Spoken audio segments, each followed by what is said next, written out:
Hello friends, welcome to my YouTube channel. और friends, आप लोगों के सामने आज मैं लेके आई हूँ अपनी सिलाई कोर्स की क्लास का डे 2। ठीक है फ्रेंड्स, तो आप देख सकते हो ये है हमारा डे 2। और ये मैं आपको बता दूं कि ये आपके लिए फ्री ऑनलाइन क्लास है। आप चाहो तो इसका बेनिफिट उठा सकते हैं।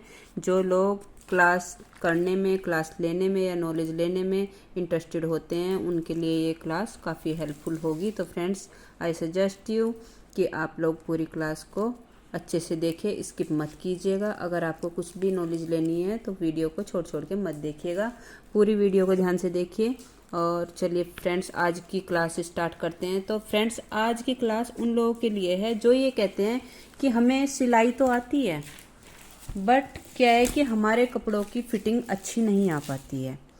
तो फ्रेंड्स, मैं आज आपको यही सारी चीज़ें बताऊंगी कि जिन लोगों को सिलाई आती है, सिलाई तो कर लेते हैं, बस उन लोगों को ये नहीं पता कि हमारे कपड़ों की फिटिंग में क्या गड़बड़ रहती है और उस चीज़ को हम कैसे करेक्ट करें कि फिटिंग सही कैसे कर पाएँ। वो उस चीज़ को समझ नहीं पाते हैं कि हमारी गड़बड़ रहती कहाँ है। तो फ्रेंड्स, ये वीडियो मैं आज उन लोगों के लिए लेके आई हूँ। और बिगनर्स के लिए तो ये वीडियो है ही, बट जो सिलाई करते हैं, जिनकी कुछ दिक्कतें रह जाती हैं, ये वीडियो आज उनके लिए भी है। तो फ्रेंड्स, आज मैं आपको बताऊंगी और फैब्रिक के बारे में, और हम ये पॉइंट वाइज चलेंगे। और आप चाहो तो नोट डाउन कर सकते हो, जैसे हमने क्लास 1 में स्टार्ट किया था, इसी तरह हम क्लास 2 को स्टार्ट कर रहे हैं। तो फ्रेंड्स, मैं आपको बोलूँगी, बल्कि सजेस्ट करूँगी कि आपको नोट डाउन करना चाहिए, ताकि आप लोगों से आगे फ्यूचर में कोई गड़बड़ ना हो और आप अच्छे से अपनी सिलाई को कंटिन्यू कर सकें। तो सबसे पहला पॉइंट है स्टार्टिंग में कि कपड़ों की फिटिंग सही क्यों नहीं आती है। क्योंकि मैं बताती हूँ कि कपड़ों की फिटिंग सही क्यों नहीं आती है, कि कुछ चीज़ें हैं हमारी जो गड़बड़ रह जाती हैं, जिनको हम समझ नहीं पाते हैं, तो उस वजह से हम सही से कटिंग नहीं कर पाते। तो फ्रेंड्स, आज हम इस चीज़ को ही समझेंगे कि क्या गड़बड़ हमारी होती है। देखो फ्रेंड्स, ये हमारा कपड़ा है, ठीक है। हमारा कपड़ा क्या है कि दो तरह का होता है, खड़ा और आड़ा। दो तरह का कपड़ा होता है हमारा, कि एक साइड हमारे कपड़े की खड़ी होती है और एक साइड हमारे कपड़े की आड़ी होती है। अब हमें समझना ये है कि खड़ा कपड़ा किसको कहते हैं और आड़ा कपड़ा किसको कहते हैं। तो फ्रेंड्स, मैं बताऊंगी आपको आड़े और खड़े कपड़े में क्या अंतर होता है। तो ये हमारा सेकंड पॉइंट है कि हमारा कपड़ा खड़ा और आड़ा होता है, जो वो कैसे हम पहचानेंगे। और ये आपको मैंने बता ही दिया है कि हमारा कपड़ा दो तरह का होता है। सेकंड पॉइंट ये था। तीसरा पॉइंट ये है कि आड़े और खड़े कपड़े में क्या अंतर होता है। तो देखो फ्रेंड्स, मैं आपको ये आज ये कपड़ा दिखाऊंगी कि खड़ा कपड़ा क्या होता है और आड़ा कपड़ा क्या होता है। देखो, हमारा जो कपड़ा होता है ना, उसमें मैं आपको दिखाती हूँ यहाँ पे बना के कि ये हमारा कपड़ा है।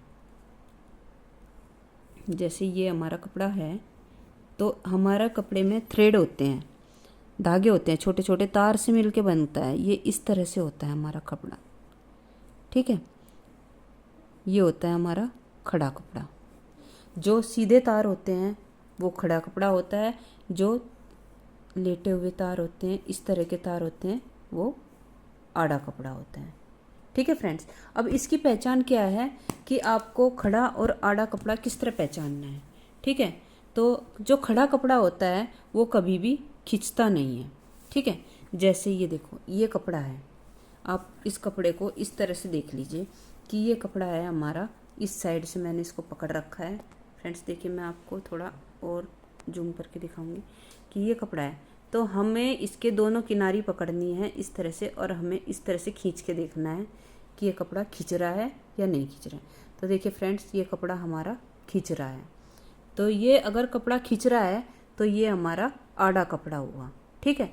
इसी तरह हम फिर इस कपड़े को इस एंगल में घुमा लेंगे और इस कपड़े को हम ऐसे खींच के देखेंगे, इस तरह से। ये देखिए, ये कपड़ा बिल्कुल नहीं खींच रहा है। ये देखिए, जो कपड़ा नहीं खींचता है वो खड़ा कपड़ा होता है, मतलब सीधा कपड़ा होता है।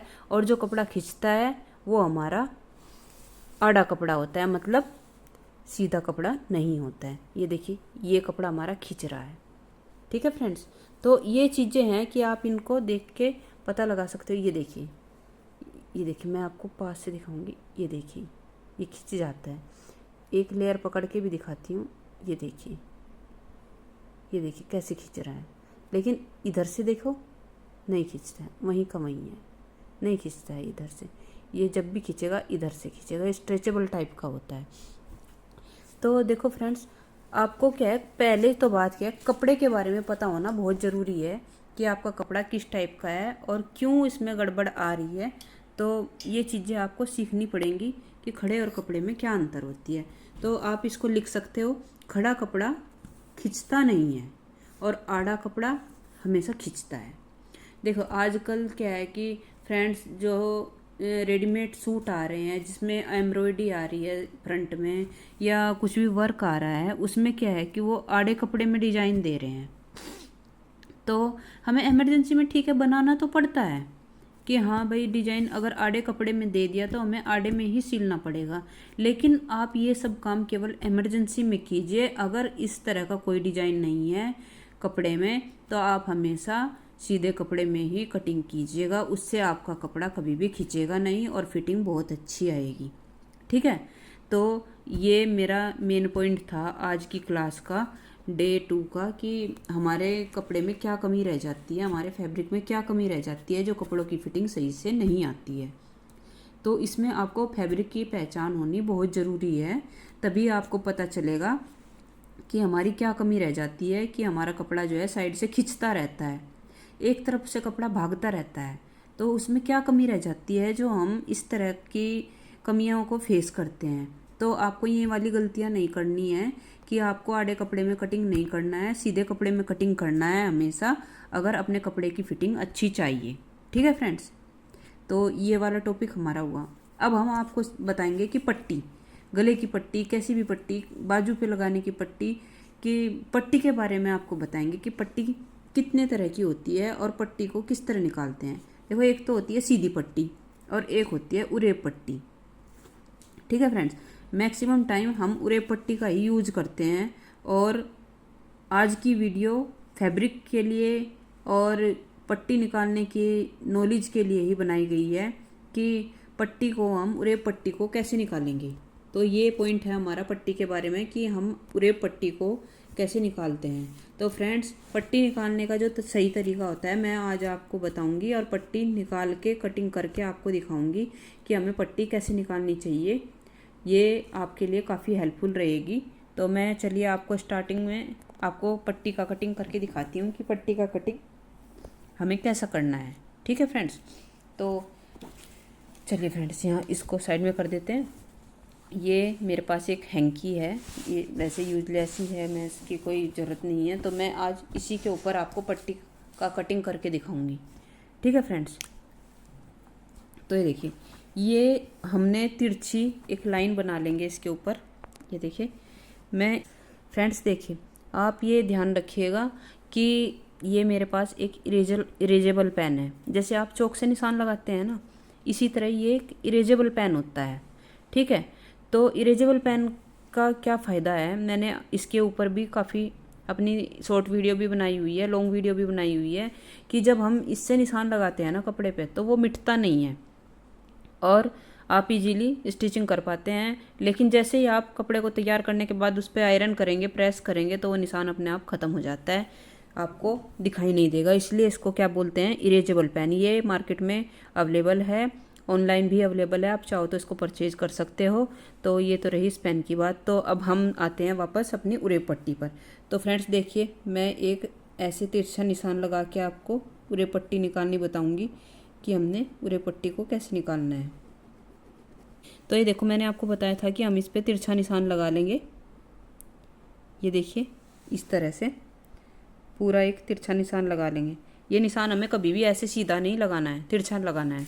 आपको चाहो तो कपड़े पर इस तरह से इतना इधर से और इतना इधर से काउंट करके एक बराबर एक लाइन बना सकते हो और फिर इसमें आपको 1 इंच या 1.5 इंच की डिस्टेंस पे एक और तिरछी लाइन बना लेनी है। ये देखो, मैं आपको दिखाऊंगी कि तिरछी लाइन कैसे बनाते हैं और इससे ही हमारी उरेब पट्टी कटेगी। तो हमें उरेब पट्टी काटनी आनी चाहिए फ्रेंड्स। अगर हमें पट्टी तो देखो गले में लगानी है, चाहे वो शर्ट हो, कॉलर हो या कुछ भी हो, मतलब आप फ्रॉक हो या कुर्ती बना रहे हैं या सूट कटिंग कर रहे हैं, किसी भी चीज़ में आपको पता है उरे पट्टी की या ब्लाउज में काफ़ी ज़रूरत पड़ती है। तो देखिए फ्रेंड्स, मैंने इरेजेबल पेन से इस पर मार्किंग कर ली है। तो मैं अब आपको कटिंग करके दिखाऊंगी कि हम किस तरह से इस पट्टी का कटिंग करेंगे और इसको किस तरह से अटैच करेंगे। तो इसी तरह से हम कई पट्टियाँ निकाल सकते हैं फ्रेंड्स। जितनी भी पट्टियों की आपको ज़रूरत हो उतनी पट्टी हम निकाल सकते हैं, लेकिन सब पे निशान हमें इसी तरह तिरछा लगाना है। ये देखिए, मैं आपको निशान तिरछा लगा के दिखा रही हूँ और फिर इसको कटिंग करके बताऊँगी कि आपको कैसे कटिंग करनी है। तो आप वीडियो को ध्यान से देखते जाइएगा और लास्ट तक वीडियो को देखिएगा फ्रेंड्स। तो ये देखिए, मैं इस पट्टी की कटिंग कर रही हूँ। आपको बिल्कुल निशान पे कटिंग कर लेना है।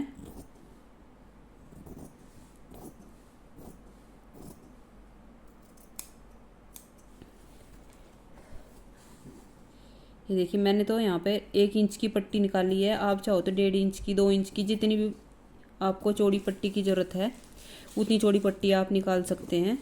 तो आप ये चीज़ें अपने हिसाब से देख लेना कि आपको कितनी चौड़ी पट्टी की ज़रूरत है। वैसे हम आपको बता दें नॉलेज के लिए कि आपको मैक्सिमम टाइम क्या है कि 1.5 इंच की पट्टी की ज़रूरत पड़ती है ब्लाउज में या फ्रॉक में या कुर्ती में। किसी भी तरह आप गले पर पट्टी लगाओगे, अगर आपको रे पट्टी लगानी है तो आप 1.5 इंच की पट्टी निकालिएगा। ये मतलब सही मेजरमेंट होती है कि इसमें ना तो पट्टी आपको पतली दिखेगी और ना ही आपको बहुत ज़्यादा चौड़ी लगेगी, और आपके लिए फोल्ड करना भी ईजी रहेगा और उसको अटैच करना भी ईजी रहेगा। तो फ्रेंड्स देखिए, मैंने ये दोनों पट्टियाँ निकाल ली है। अब मैं आपको बताऊँगी कि इसके बाद हमें क्या करना है। ये जैसे हमने पट्टी निकाली है, इस तरह से हम इसकी हैंकी की किनारी थोड़ी सी ऐसी थी, टेढ़ी मेढ़ी थी, तो हम इस तरह से तिरछा कटिंग इसमें कर लेंगे और इसी तरह से हम दूसरी साइड में भी तिरछा कटिंग कर लेंगे। अगर ये टेढ़ी मेढ़ी हो रहा है आपका कपड़ा तो हम इसको सही से कटिंग कर लेंगे।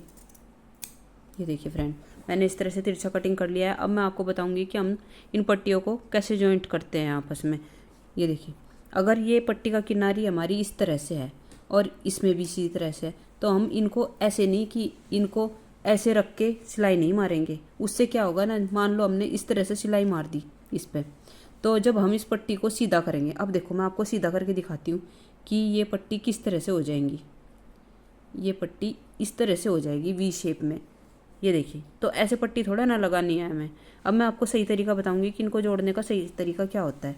तो अगर हमारा ये एक ऐसे है तो हमें इस साइड से ये हमें इस तरह से लेना है। देखिए, इस तरह से हम इसको अटैच करेंगे। ये देखिए, एक इस तरह से है, एक इस तरह से। हमें वी बना के ही इस पे जोड़ना है, सीधा रख के नहीं जोड़ना है। तो हमारी पट्टी में वी बनना चाहिए, आप ये ध्यान रखना। देखिए, हमारी पट्टी में वी बन रहा है ना, तो इस तरह से हमें अपनी पट्टियों को जोड़ना है। तो इस तरह से हम पट्टियों को जोड़ेंगे तो जिस टाइम हम इनको सीधी करेंगे ना, तो ये हमारी पट्टियाँ बिल्कुल सीधी ही हो जाएंगी। देखो, मान लो हमने यहाँ पे सिलाई मार दी। अब मैं आपको इसको सीधा करके दिखाती हूँ कि ये हमारी सिलाई का पोर्शन है कि सिलाई लग गई। अब मैं आपको इसको सीधा करके दिखाती हूँ कि ये सीधी कैसे हो जाएगी। ये देखिए, हमारी पट्टी सीधी हो गई है। तो जैसे हमने इसको सीधा किया तो ये देखिए, हमारी पट्टी जुड़ने के बाद इस तरह से इस शेप में आएगी। अब ये वी नहीं है, ये देखिए सीधी हो गई ना पट्टी। तो अब इस पट्टी को अटैच करना आपके लिए बहुत ईजी है। तो आप इसको चाहे ब्लाउज के गले पे हो या बाजू की कटिंग पे हो, आप कहीं पे भी इसको इजीली अटैच कर सकते हो। और सबसे इस उरे पट्टी की खास बात क्या होती है, ये देखिए स्ट्रेचेबल होती है ये पट्टी। देखिए, मुझे तो कहीं अभी यूज नहीं करनी है, मैंने तो खाली आपको कटिंग करके दिखाई है कि आपको बताने के लिए पट्टी काटी है। तो मैं आपको इसको खींच के दिखाऊंगी। ये देखो, स्ट्रेचेबल होती है पट्टी, ये देखो दोनों साइड से। तो ये इसको स्ट्रेचेबल होने की वजह से ही ना हम इसको गोल गले पे, चकोर गले पे, किसी भी तरह के गले पे लगा सकते हैं। तो इसमें हमें कोई दिक्कत नहीं आएगी। ठीक है फ्रेंड्स, मेरे हिसाब से आप लोगों की समझ में आ गया होगा आज की फैब्रिक की पहचान हम कैसे करें कि आड़ा टेढ़ा या खड़ा अब फैब्रिक क्या होता है और उरे पट्टी हमें किस तरह निकालनी होती है और उरे पट्टी के फ़ायदे क्या हैं। तो फ्रेंड्स, आज की वीडियो क्या है, आज की जो क्लास 2 है वो मेनली इसीलिए थी कि आपको फैब्रिक के बारे में हमें जानकारी देनी थी कि आप फैब्रिक को समझ सके और अपनी पट्टी के तरीके को समझ सके, तभी हम आगे की स्टिचिंग स्टार्ट कर पाएंगे। फिर मैं नेक्स्ट क्लास में बताऊंगी आपको कुछ ज़रूरी चीज़ें जो आपको सिलाई में बहुत ज़्यादा ज़रूरी चीज़ें हैं और आपको उनको ज़रूरत पड़ने वाली है, तो आपके पास में सारी चीज़ें होनी चाहिए। तो मैं आपको सभी कुछ बताऊंगी कि हमें नेक्स्ट क्लास में किस किस चीज़ों की ज़रूरत पड़ती है। तो फ्रेंड्स, अगर आज की वीडियो आपके लिए हेल्पफुल रही है तो वीडियो को लाइक कीजिएगा, चैनल को सब्सक्राइब कीजिएगा फ्रेंड्स, और सपोर्ट किए बिना बिल्कुल नहीं जाइएगा। अच्छी लगे तो दोस्तों को, कॉन्टैक्ट में अपने रिलेटिव्स को शेयर कीजिएगा। तो थैंक्स फॉर वॉचिंग।